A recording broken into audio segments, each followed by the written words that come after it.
Hello everyone, स्वागत है आप सभी स्टूडेंट्स का अपने यूट्यूब चैनल कालका क्लासेस पर।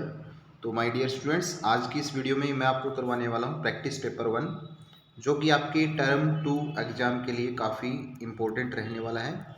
स्टूडेंट्स, इसको 10 मई से पहले देख लेना, क्योंकि आपका एग्ज़ाम जो है 10 मई को है, तो उससे पहले ये वीडियो ज़रूर देखना, आपके एग्ज़ाम के लिए काफ़ी हेल्पफुल रहेगी। तो स्टूडेंट्स, स्टार्ट करते हैं। स्टूडेंट्स, अगर आप हमारे चैनल पे पहली बार विजिट कर रहे हैं तो चैनल को ज़रूर सब्सक्राइब करें, और ताकि और हमने जो भी आपके पीछे प्री बोर्ड के एग्ज़ाम हुए थे सीबीएसई बोर्ड के साइंस के, तो वो एग्ज़ाम भी आप हमारे चैनल पे देख सकते हैं। तो चलिए स्टूडेंट्स, स्टार्ट करते हैं। पहला जो क्वेश्चन है, पहले क्वेश्चन में देखिए क्या पूछा गया है। हाइड्रोकार्बन एक्स एंड वाई के गलनांक जो है वो क्रमश दे रखे हैं आपको 190 डिग्री सेल्सियस और 90 डिग्री सेल्सियस। तो इनमें से क्या पूछा गया है, पहले में ये पूछा गया है कि इनमें से किसमें सी परमाणु की संख्या अधिक है। तो देखिए, सी परमाणु की संख्या हम इनके गलनांक पॉइंट से पहचान सकते हैं कि जिनका गलनांक पॉइंट ज़्यादा होगा तो उसमें परमाणु की संख्या ज़्यादा होगी, क्योंकि जो गलनांक जो पॉइंट होता है, गलनांक बिंदु जो होता है, वो परमाणु की संख्या के ऊपर डिपेंड करता है। जितनी परमाणु की संख्या ज़्यादा होगी उतना ही उसका गलनांक ज़्यादा होगा। तो इसका मतलब गलनांक हमें देखने को मिलता है कि y का गलनांक जो है x के कंपैरिजन में ज़्यादा है। तो इसका मतलब y में C परमाणुओं की संख्या अधिक है, और क्योंकि इसका गलनांक क्या है, उच्च है। उसके बाद में सेकंड पार्ट में देखिए क्या पूछा गया है कि उपयुक्त का कारण स्पष्ट कीजिए। तो देखिए, इसका कारण यह है कि हाइड्रोकार्बन यौगिकों में C परमाणुओं की संख्या बढ़ने के साथ साथ गलनांक व क्वथनांक भी बढ़ते जाते हैं। तो इसका मतलब यही हुआ कि जैसे जैसे परमाणुओं की संख्या बढ़ती है किसी यौगिक में, तो उसका गलनांक और क्वथनांक क्या होता है, बढ़ता है। तो इसका मतलब स्पष्ट रूप से यही बात है कि Y का गलनांक ज़्यादा है। उसके बाद में प्रश्न 2 में देखिए क्या पूछा गया है। एक तत्व जिसका इलेक्ट्रॉनिक विन्यास दे रखा है 287, ठीक है, 287। तो यह कार्बन के साथ संयोग कर यौगिक का निर्माण करता है। तो योग पहला जो पार्ट है, इसमें क्या पूछा गया, यौगिक के निर्माण में आबंध किस प्रकार का रहेगा। तो पहले तो बच्चों हम इसके इलेक्ट्रॉनिक विन्यास से इस तत्व की पहचान करेंगे हम कि तत्व, देखिए इसकी इलेक्ट्रॉनिक विन्यास जो है 287, यानी टोटल 17 बनता है, इसकी परमाणु क्रमांक 17 बनता है, और ये किसका होता है बच्चों, क्लोरीन का होता है। तो इसका मतलब अगर ये क्लोरीन कार्बन के साथ मिलकर के क्या बनाएगा, कार्बन टेट्राक्लोराइड, यानी 4 आबंध बनाएगा, ठीक है, 4 आबंध इस प्रकार से बना लेगा। और इस यौगिक जो आबंध बनाता है, तो वो किस प्रकार का आबंध होगा, सहसंयोजी, क्योंकि कार्बन जो होता है वो आप आपस में साझेदारी के द्वारा सहसंयोजी आबंध बनाता है। तो इसका उत्तर ये रहेगा। इसमें पूछा गया है बी पार्ट में, बने गए यौगिक की विशेषताएं बनाइए। अब जो सहसंयोजी जो यौगिक होता है, सहसंयोजी आबंध के द्वारा जो यौगिक बनता है, वह क्या होता है, विद्युत का कुचालक भी होता है, और उसका गलनांक और क्वथनांक होता है वो भी क्या होता है, निम्न होता है। तो ये आपको बताना था। चलिए क्वेश्चन नंबर 3 में देखिए, प्रश्न 3 में पूछा गया है, परागण के उपरांत नर युग्मक वर्तिकाग्र से मादा युग्मक बीजांड तक कैसे पहुंचता है। तो इसका उत्तर देखिए आपको क्या करना है। परागण के उपरांत परागण पुष्प के वर्तिकाग्र पर पहुंचते हैं। सबसे पहले कहाँ पहुंचते हैं, वर्तिकाग्र पर पहुंचते हैं, और फिर परागनली वर्तिका से होती हुई अंडाशय में बीजांड तक पहुंचती है, जिसके द्वारा नर युग्मक बीजांड तक पहुंचते हैं। तो ये इसका सही उत्तर रहेगा। बीजांड तथा युग्मंज में एक अंतर बताइए। तो इसका अंतर देखिए, बीजांड में अंड कोशिकाएं पाई जाती है, किसमें पाई जाती हैं, बीजांड में। इसमें क्रोमोसोम का एक सेट होता है, जबकि निषेचन के पश्चात यह युग्मंज 2x क्रोमोसोम में परिवर्तित हो जाता है। तो ये दोनों में क्या है, अंतर आपको लिखना है। उसके बाद में प्रश्न 4 में देखिए बच्चों, प्रश्न 4 में आपसे ये चित्र दिया गया है एक, ठीक है। इसमें देखिए क्या है, एक पत्ती के द्वारा एक क्या हो रहा है, एक पत्ती के द्वारा एक नया पौधा विकसित हो रहा है। तो देख सकते हैं आप, ये पौधा विकसित हो रहा है पत्ती की सहायता से। तो आपको पता है कि इसमें क्या पूछा गया है कि चित्र द्वारा दर्शाए गए जनन प्रकार को पहचान कर लिखिए। तो इस प्रकार का जो जनन होता है बच्चों, वो क्या होता है, अलैंगिक जनन होता है। और अलैंगिक जनन का कौन सा प्रकार होता है, ये कायिक प्रवर्धन होता है, ठीक है, कायिक प्रवर्धन इसका प्रकार होता है। और आपको पता है कि ये पत्ता जो है वो किसका होता है, पत्ते के द्वारा जनन जो होता है वो किस में होता है, ब्रायोफिलम में होता है। ठीक है, ब्रायोफिलम जो नाम का पत्ता होता है उसमें क्या होता है, कायिक प्रवर्धन के द्वारा जनन होता है। उसके बाद में इसमें पूछा गया है कि इस प्रकार की जनन विधि का कोई एक लाभ बताएं। तो जो अलैंगिक जनन के द्वारा यानी कायिक प्रवर्धन जो विधि होती है उसके द्वारा जब कोई नया पौधा बनता है तो एक तो समय क्या लगता है, कम लगता है, क्योंकि कम समय में ही क्या होता है, एक पौधा कम समय में ही विकसित हो जाता है। उसके बाद में तथा संतति में विभिन्नताएं कम प्रकट होती है। यानी जो पौधा बनता है, यानी जो संतान जो बनता है पौधा, तो वो क्या होता है, अपने जनक पौधे में जो विभिन्नताएं होती है वो कम देखने को मिलती है। यानी अपने जो माता पिता यानी जो पेरेंट्स हैं उनसे बिल्कुल क्या है, मिलता जुलता देखने को मिलेगा। यानी इसमें विभिन्नताएं हमें कम देखने को मिलेगी। यानी जिस पौधे से हमने इसको पैदा किया है तो बिल्कुल उसी पौधे से मिलता जुलता होगा। उसके बाद में क्वेश्चन 5 में देखिए, यदि मटर के लाल पुष्प तथा श्वेत पुष्प वाले पौधों का संकरण कराया जाता है और F1 पीढ़ी में सभी पौधे श्वेत पुष्प वाले होते हैं, तो मेंडल के प्रयोगों के निष्कर्ष के अनुसार बताइए कि मटर के पौधों में अप्रभावी लक्षण क्या है। तो देखिए इसमें ये बोला गया है कि लाल पुष्प और श्वेत पुष्प के पौधों में संकरण कराया जाता है, तो सभी पौधे हमें क्या देखने को मिले, श्वेत पौधे। तो इसका मतलब अप्रभावी लक्षण यह है कि जो लाल रंग के जो पुष्प है वो हमें देखने को नहीं मिले। तो पुष्प का लाल रंग होना क्या है, एक अप्रभावी लक्षण है। तो इसमें आपको ये लिखना था। उसके बाद में F1 पीढ़ी संतति में स्वपरागण कराने पर F2 पीढ़ी में अप्रभावी तथा प्रभावी लक्षण के प्रकट होने का अनुपात क्या होगा। तो बच्चों आपको पता है कि जो मेंडल ने F2, F1 और F1 पीढ़ी और F2 पीढ़ी, तो F1 पीढ़ी में तो हमें सभी पौधे क्या होते थे, लंबे देखने को मिले थे। लेकिन F2 पीढ़ी में जो लंबे और बौने पौधे का जो अनुपात था वो क्या था बच्चों, वो 1:3 था। ये हमें उसमें देखने को मिला था। तो वही आपको यहाँ पे लिखना है। उसके बाद में देखिए इसका जो अथवा वाला जो पार्ट है उसमें क्या पूछा गया है, आनुवंशिक लक्षणों की वंशागति किस कारक पर निर्भर करती है, मेंडल के प्रयोगों के कोई 2 मुख्य निष्कर्ष लिखिए। तो आनुवंशिक लक्षणों की वंशागति आनुवंशिक पदार्थ डीएनए पे निर्भर करती है। जो पैतृक गुण जो होते हैं वो डीएनए के थ्रू क्या होते हैं, संतान में प्रवेश करते हैं।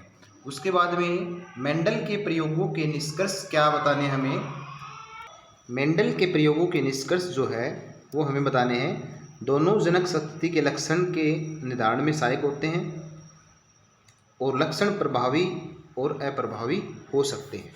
तो ये मेंडल के प्रयोग से क्या निकले थे, निष्कर्ष निकले थे। ये आपको इसमें लिखने हैं। उसके बाद में प्रश्न 6 में देखिए, चित्र में एक सीधे चालक से विद्युत धारा प्रभावित होने के कारण उत्पन्न चुंबकीय क्षेत्र को दर्शाया गया है। चुंबकीय क्षेत्र की तीव्रता निम्नलिखित स्थितियों में किस प्रकार प्रभावित होगी। धारावाही, देखो पहला जो पॉइंट लिखा गया है, धारावाही चालक से दूरी बढ़ाने पर।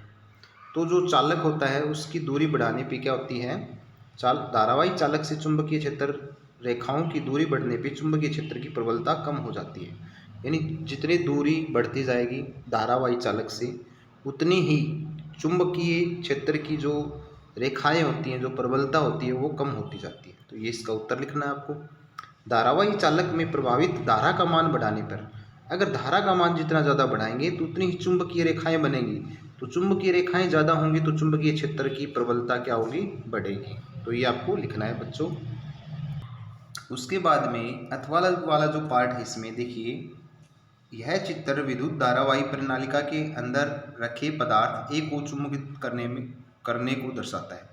तो आपको देखिए प्रणालिका के अंदर एक पदार्थ रखा हुआ है ए, तो किस पदार्थ का उपयोग ए के रूप में किया जाता है। तो देखिए जो नरम लोहे का उपयोग जो है वो इसके अंदर रखने के लिए उपयोग किया जा सकता है, क्योंकि नरम लोहा जो है वो क्या होता है, आसानी से मैग्नेटाइज हो जाता है, यानी चुंबकीय गुण इसमें आसानी से आ जाते हैं। और ज़्यादा मैग्नेटाइज होने के कारण वो एक मैग्नेट की तरह, चुंबक की भांति काम करता है। तो नरम लोहे का उपयोग ए के रूप में किया जा सकता है। उसके बाद में क्या पूछा गया है, इस प्रकार से बने चुंबकों का कोई एक उपयोग बताइए। तो इस प्रकार के बने चुंबकों का उपयोग विद्युत घंटी और क्रेनों आदि में प्रयोग किया जाता है। उसके बाद में प्रश्न 7 देखिए। प्रश्न 7 में क्या पूछा गया है, निम्नलिखित जीवों के समूह से एक ऐसी खाद्य श्रृंखला का निर्माण कीजिए जो ऊर्जा के संबंध में मनुष्य के लिए हितकारी हो। तो आपको बच्चों यहाँ पर देखिए इस टेबल की सहायता से आपको जो दिए गए हैं प्राणियों के नाम, उनकी सहायता से आपको एक खाद्य श्रृंखला का निर्माण करना है। तो सबसे पहले आपको पता है कि खाद्य जो श्रृंखला होती है वो उत्पादक से स्टार्ट होती है, यानी हम पौधों से स्टार्ट करेंगे। तो देखिए हम इस प्रकार से खाद्य श्रृंखला बनाएंगे। तो देखिए इस खाद्य श्रृंखला में स्टार्टिंग में जो है वो उत्पादक के तौर पे कौन है, पौधा। जो पौधे हैं, पौधे को चूहा खाएगा, उसको फिर सांप, उसको फिर बाज, और यहाँ से बकरी, और बकरी को कौन खाएगा, मनुष्य। तो इस प्रकार से क्या बन जाती हैं बच्चों, ये दो खाद्य श्रृंखला बन जाती है। ठीक है, तो आपको इस प्रकार से बनाना है इसमें। उसके बाद में देखिए पूछा गया है बी वाले पार्ट में, यदि पौधे ऐसी मृदा में उगे जिसमें कीटनाशी रसायनों का प्रयोग किया गया हो तो क्या संभावित हानि हो सकती है। तो बिल्कुल हो सकती है। तो इस प्रकार से क्या होता है कि जो कीटनाशी रसायन जो होती हैं एक पोषक स्तर से दूसरे पोषक स्तर में प्रभावित होते रहते हैं, जिसको हम किस नाम से जानते हैं, जैव आवर्धन के नाम से जानते हैं। मृदा में कीटनाशी पदार्थ होने से शीर्ष कोटि के उपभोक्ताओं में इनकी मात्रा सबसे अधिक होगी, क्योंकि कीटनाशी क्या होते हैं, जैव अनिम्नीकरण पदार्थ होते हैं। ये एक पोषक स्तर से दूसरे पोषक स्तर में क्या होते हैं, चलते रहते हैं। और सबसे ज़्यादा जैव आवर्धन यानी कीटनाशी जैव अनिम्नीकरण पदार्थ की जो मात्रा होती है वो तृतीय पोषक स्तर पे ज़्यादा होती है। तो ये भी आपको याद रखना है। उसके बाद में इसका जो अथवा वाला पार्ट है उसमें देखिए क्या पूछा गया है, यदि दी गई खाद्य श्रृंखला में यदि शेर को 0.1 जूल ऊर्जा प्राप्त होती है तो हरे पौधों को कितनी ऊर्जा उपयोग हेतु प्राप्त हो रही है। तो हरे पौधों का बताना है हमें।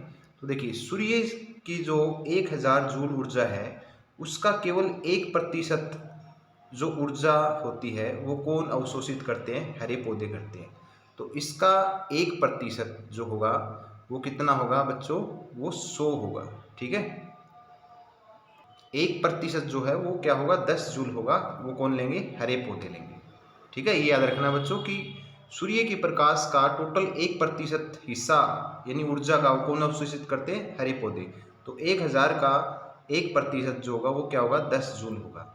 और 10 जूल, अब देखो ये क्या है, एक हमारी आहार श्रृंखला है, और आहार श्रृंखला में जो पोषक स्तर 1 से दूसरे पोषक स्तर 2 में जाएगी तो उसका 10% ऊर्जा का ही क्या होता है, स्थानांतरण होता है। तो 10 जूल का 10% कितना हो जाएगा, यहाँ पे देखिए 1% हो जाएगा। हिरण तक कितनी ऊर्जा पहुँचेगी, 1%।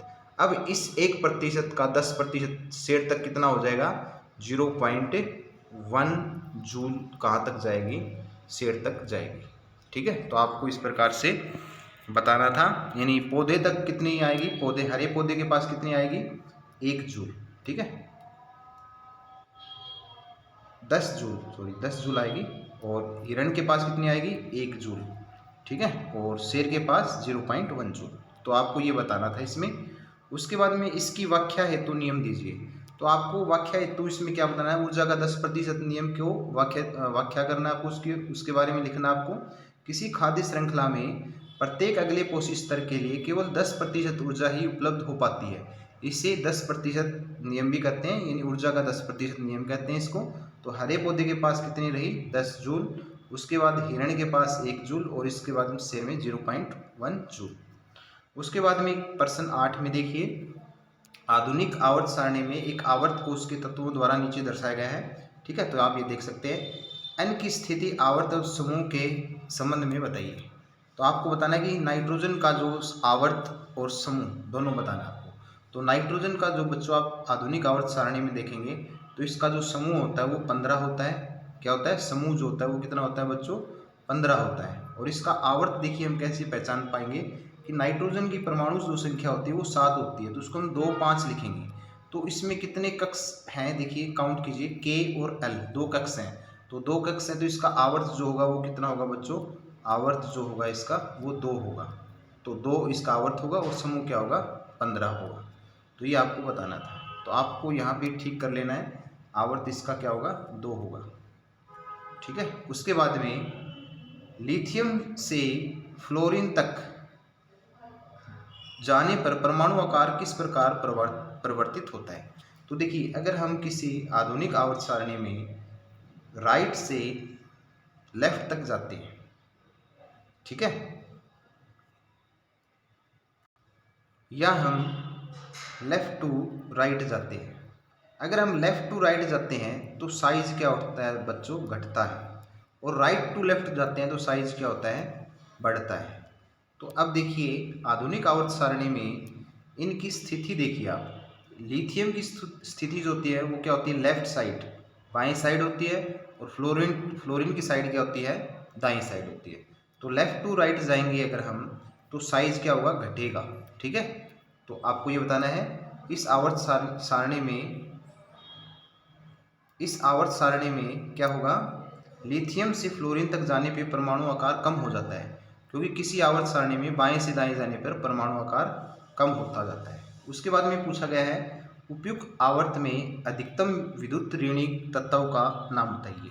तो देखिए, जैसे जैसे हम इस साइड में जाते हैं तो अधातुओं की प्रकृति बढ़ती जाती है, और अधातु सबसे ज़्यादा कौन है इसमें, प्रबल फ्लोरीन है। तो फ्लोरीन की सबसे क्या होगा, अधिक विद्युत ऋणी तत्व होगा।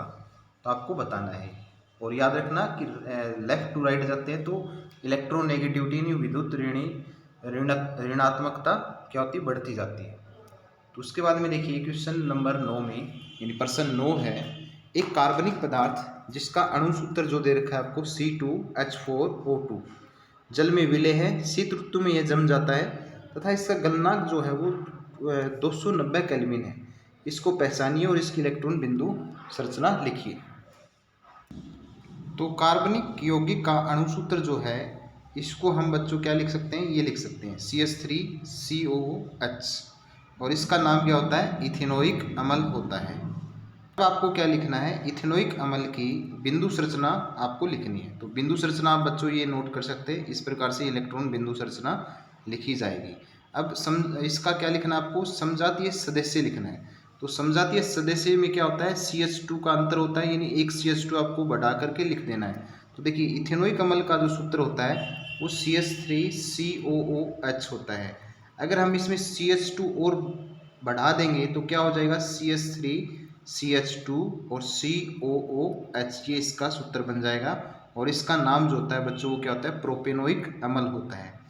तो चलिए नेक्स्ट क्वेश्चन पे, साइक्लोपेंटेन की संरचना बनाइए। तो साइक्लोपेंटेन पता है बच्चों आपको, इस प्रकार से हम साइक्लोपेंटेन को बनाते हैं। ठीक है, ये साइक्लोपेंटेन आपका। अब प्रत्येक जो कॉर्नर होता है, कोना होता है, यहाँ पे क्या होता है, कार्बन होता है इस प्रकार से, और प्रत्येक कार्बन की आपको क्या करनी है, संयोजकता पूर्ण करवानी है। तो यहाँ से 2 हाइड्रोजन के साथ इसके आबंध बना देना है, यहाँ पे 2, यहाँ पे 2 और यहाँ पे 2, इस प्रकार से यही आपको दर्शाया गया है। उसके बाद में देखिए, इसका सेकंड पार्ट जो है, संतृप्त और असंतृप्त हाइड्रोकार्बन यौगिकों में अंतर बताइए। तो जो संतृप्त जो हाइड्रोकार्बन होते हैं, कार्बन के मध्य एकल सहसंयोजी आबंध होते हैं, यानी एक बॉन्ड, सिंगल बॉन्ड मिलता है कार्बन कार्बन के बीच में। जबकि जो असंतृप्त कार्बन यौगिक होते हैं उसमें डबल बॉन्ड, द्वि या त्रि सहसंयोजी आबंध होते हैं। डबल या ट्रिपल बॉन्ड आपको कार्बन के बीच में इस प्रकार से देखने को मिल जाते हैं। और जो संतृप्त कार्बन यौगिक होते हैं उसमें कार्बन कार्बन के बीच में केवल एक ही बॉन्ड देखने को हमें मिलता है। उसके बाद में संतृप्त हाइड्रोकार्बन दहन होने पर नीली ज्वाला से जलते हैं, जबकि असंतृप्त जो कार्बन यौगिक होते हैं वे दहन से क्या होते हैं, पीली ज्वाला उत्पन्न करते हैं और धुआं भी काला धुआं उत्पन्न करते हैं। उसके बाद में प्रश्न 10 में देखिए, मानव में शिशु लिंग निर्धारण किस प्रकार होता है, प्रवाह आरेख द्वारा बताइए। तो बच्चों आपको पता है कि मानव में 23 जोड़े क्या होते हैं, क्रोमोसोम्स होते हैं। तो उसमें 23वां जो जोड़ा होता है वो नर के अंदर क्या होता है, X, Y, और जो मादा होता है उसके अंदर क्या होता है XX। जब इसका X का ये क्रोमोसोम इसके साथ जुड़ता है तो क्या बनता है XX, यानी आपका जो बेबी पैदा होगा वो क्या होगा गर्ल। और ये X क्रोमोसोम्स इसके साथ जुड़ता है तो क्या होता है XX, फिर से बेबी गर्ल। ये Y क्रोमोसोम्स इसके साथ जुड़ता है तो XY यानी बेबी बॉय, और ये Y इसके साथ जुड़ता है तो XY। तो इस प्रकार से 50% क्या होंगे गर्ल और 50% क्या होंगे बॉय। तो इस प्रकार से आपको ये बताना था, तो आप इनको भी पढ़ लेना, ठीक है। तो इनके द्वारा आप ये भी लिख सकते हैं। उसके बाद में क्वेश्चन नंबर 11 में देखिए, क्वेश्चन नंबर 11 में पूछा गया है कि 5 ओम और 10 ओम के प्रतिरोधों को किसी परिपथ में पार्श्व क्रम में संयोजित किया जाता है यदि यह 6 वोल्ट के स्रोत से संयोजित है तो परिपथ में प्रभावित कुल धारा ज्ञात कीजिए। ठीक है, तो आपको कुल धारा निकालनी है और उस युक्ति का नाम बताइए जिससे विद्युत परिपथ के प्रतिरोध को परिवर्तित किया जा सकता है। तो आपको देखिए इसमें क्या करना है, आपको रेजिस्टेंस दे रखे हैं 5 ओम और 10 ओम, ये जुड़े हुए हैं। तो ये देखिए आप ये पार्श्व क्रम में जुड़े हुए हैं, तो पार्श्व क्रम में जो प्रतिरोध होता है वो इस प्रकार से निकाला जाता है, यानी 1/RP वो बराबर होता है 1/R1 प्लस 1/R2। तो R1 R2 आपको पता है कि 5 और 10 है, तो इस प्रकार से हमने RP निकालेंगे तो वो क्या आएगा 10/3 ओम आ जाएगा। और आपको पता है कि न्यूमेरिकल इस क्वेश्चन में जो विभवांतर यानी वोल्टेज दे रखा है वो 6 वोल्ट दे रखा है, और हमें ओम्स लॉ हमें पता है कि V=IR होता है। और यहाँ से अगर हम करंट विद्युत धारा निकालें वो किसके बराबर आ जाती है V/R आ जाता है। और V की वैल्यू यहाँ पे पुट करेंगे और R की वैल्यू यहाँ पे पुट करेंगे तो हमें क्या मिल जाएगा 1.8 एम्पियर विद्युत धारा का मान मिल जाता है, जो हमें क्वेश्चन में पूछा गया था। उसके बाद में इस क्वेश्चन में ये पूछा गया था उस युक्ति का नाम बताइए जिससे विद्युत परिपथ के प्रतिरोध को परिवर्तित किया जा सकता है। तो उस युक्ति का नाम जो है बच्चों वो क्या है रिहोस्टेट, यानी इंग्लिश में इसको, हिंदी में इसको क्या बोलेंगे धारा नियंत्रक। ठीक है, तो ये इसका उत्तर रहेगा। उसके बाद में प्रश्न 12 में क्या पूछा गया है, जूल के तापन नियम को गणितीय व्यंजक के रूप में लिखिए। तो आपको पता है कि जो जूल का जो ताप नियम जो है उसके कारण किसी विद्युत युक्ति के द्वारा जो ऊष्मा उत्पन्न होती है वो किसके बराबर होती है, वो होती है H=I²R/T। I का मतलब होता है विद्युत धारा और R का मतलब होता है प्रतिरोध और T का मतलब होता है समय यानी टाइम। और इसका दूसरा जो फॉर्मूला होगा VI×T, और इसका इस फॉर्म में भी हम इसको लिख सकते हैं V²/R/T। तो ये इसका क्या है गणितीय व्यंजक के रूप में हमने इसको लिखना था। उसके बाद में इसका जो बी पार्ट है बच्चों उसमें क्या पूछा गया है, किसी चालक जिसके सिरों पर विभवांतर 40 वोल्ट है और 96,000 कूलम्ब आवेश 2 घंटे में गुजरने पर उत्पन्न उसमें ऊर्जा की गणना कीजिए। तो आपको हमें यानी H निकालना है। तो H का जो फॉर्मूला होता है वो हमें पता है कि VI×T होता है। ठीक है, हमने ऊपर देखा है, ये वाला फॉर्म इसका हमें देखना है। उसके बाद में टाइम दे रखा है हमें 2 घंटा, और यहाँ पे हमें क्या लगा देना है फॉर्मूला लगा देना है। अब देखिए हमारे पास I तो नहीं है, लेकिन हमारे पास क्या है ये Q दे रखा है। ठीक है, और हमें पता है Q जो होता है वो किसके बराबर होता है, हमें पता है कि देखिए I जो होता है वो होता है Q/T होता है।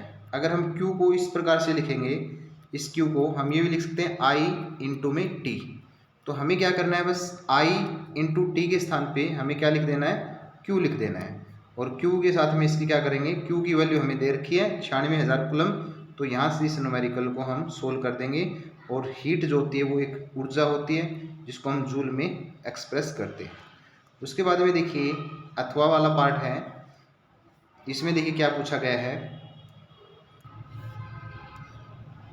दिए गए परिपथ में R का मान क्या होगा यदि परिपथ में प्रभावित कुल धारा का मान 3 एम्पियर हो। आपको क्या निकालना है, R का मान निकालना है। अब यहाँ पे इस विद्युत परिपथ में देखिए जो वोल्ट है वो कितनी है, यानी V का मान भी दे रखा है 6 वोल्ट, और I का मान दे रखा है आपको 3 एम्पियर। ठीक है, ये दे रखा है। अब यहाँ से इन दोनों की सहायता से ओम्स का नियम लगा करके हम R निकाल सकते हैं, यानी इस विद्युत परिपथ का टोटल रेजिस्टेंस निकाल सकते हैं। तो वो हमने यहाँ से निकाल लेंगे। देखो R जो होगा वो क्या होगा V/I, और अब वी दे रखा है हमें 6 और आई दे रखा है 3 एम्पियर। तो यहाँ से हमारा रेजिस्टेंस कितना आ गया, 2 ओम आ गया। ठीक है, अब हमें क्या करना है, इस क्वेश्चन में ये पूछा गया है कि इस रेजिस्टेंस का मान निकालना है। तो देखिए हमें पता है कि यहाँ पर इस पूरे जो विद्युत परिपथ है इसको हम 3 पार्ट में डिवाइड कर देंगे। एक पार्ट तो ये हो जाएगा 1, और दूसरा पार्ट जो होगा वो ये हो जाएगा 2, और तीसरा जो पार्ट होगा वो ये बीच वाला हो जाएगा 3। अब इन तीनों का अगर हम पैरेलल में जोड़ करके रेजिस्टेंस निकालेंगे तो वो किसके बराबर होगा, 1/2 ओम के बराबर होगा। ठीक है, तो वही काम हमें करना है बच्चों। तो यहाँ पे देखिए इस प्रकार से ये हमने फॉर्मूला लगा दिया। अब हमें पता है कि 1/RP तो अभी हमने निकाला था 1/2, क्योंकि रेजिस्टेंस आ चुका था। और यहाँ पे 1/R1, R1 का मतलब क्या है, यहाँ पे हम इस वाले पार्ट को जोड़ देंगे क्योंकि ये पार्ट तो सीरीज में है। तो 7 और 5 12, और दूसरा पार्ट ये हो जाएगा, यानी 4 और 2 6, और ये वाला अलग है, इसका हमें मान निकालना है। तो देखिए इसमें हमने क्या किया, इस प्रकार से लिख दिया हमने इसको। ठीक है, इस फॉर्म में आर पी की वैल्यू अभी हमने निकाली थी स्टार्टिंग में 2 ओम। तो इस आर की वैल्यू हम यहाँ से निकालेंगे, तो इसको हम सोल्व करेंगे तो आर की वैल्यू कितनी आ जाएगी, 4 ओम। यानी इसका जो अननोन रेजिस्टेंस है, जो अज्ञात प्रतिरोध है, उसका मान हमने क्या निकाल लिया, 4 ओम निकाल लिया। ठीक है, इस प्रकार से आपको सोल्व करना था। उसके बाद में देखिए प्रश्न जो 13 है उसमें क्या पूछा गया है, वर्ज्य निपटान यानी कचरा प्रबंधन की कोई 3 विधियां संक्षेप में बताइए। तो आपको क्या बतानी है, पुनर्चक्रण, कंपोस्ट बनाकर, बायोगैस उत्पादन। तो इस प्रकार से आपको ये तीनों विधियां आपको बतानी थी। तो इसमें आप देख सकते हैं कि क्या क्या इसमें लिखना है। उसके बाद में प्रश्न जो इसका खंड गए है उसमें देखिए शालिनी ने शुद्ध गोल पीले बीज वाले मटर के पौधों का शुद्ध हरे व झुर्रीदार बीज वाले पौधों का संकरण करवाया और पाया कि F1 पीढ़ी में A B प्रकार के बीज वाले पौधे ही प्राप्त हुए, परंतु उसमें F1 पीढ़ी में प्राप्त पौधे स्वयं परागण द्वारा संकरण कराया गया। तो मूल पीले तथा गोल हरे झुर्रीदार बीज वाले पौधों के अलावा 2 अन्य प्रकार के पौधे AD और CB भी प्राप्त हुए। तो इसमें पूछा क्या गया है, F1 पीढ़ी में प्राप्त AB प्रकार के बीज वाले पौधे किस प्रकार के थे। तो आपको पता है कि मेंडल का जो एक्सपेरिमेंट था जिसमें उसने बीज का कलर और उसकी शेप को मानकर उस आपस में संकरण करवाया था। तो हमने वहाँ पे देखा था कि F1 पीढ़ी में AB प्रकार के जो पौधे थे प्रभावी लक्षणों युक्त पीले तथा गोल बीज थे। ठीक है, ये प्रभावी गुण थे इस एक्सपेरिमेंट में, पीले और गोल बीज प्रभावी गुण वाले थे। और F2 पीढ़ी में हमें क्या मिले थे, पीले झुर्रीदार तथा एडी जो बीज मिले थे वो पीले तथा झुर्रीदार। मैं आपको बताता हूँ एक्सपेरिमेंट क्या किया था उसने। तो इसमें बच्चों उसने क्या किया था कि AB प्रकार के बीज सबसे ज़्यादा मिले थे उसको, और AD वाले जो हैं वो कम, और CB वाले सबसे कम।